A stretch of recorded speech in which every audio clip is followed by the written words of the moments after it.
Ayaw! Yun! Hello mga ka-George! Tara, samahan niyo ako magluto for today's video.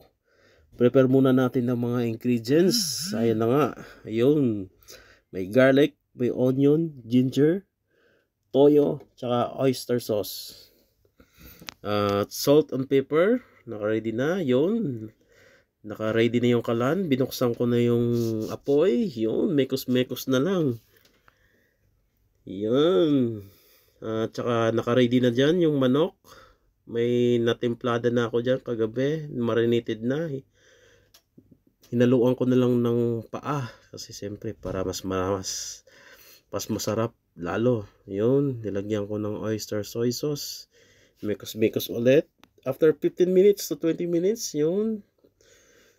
Titimplahan lang. Depende sa inyo kung lagyan nyo ng toyo konti or asin, pampalasa. Ayun na nga. Ready na. Mga ka-George. Yun. Finished product. Yun. May kasama pang buko. Kain na pips, George. Tara. First bite. Thank you, Lord.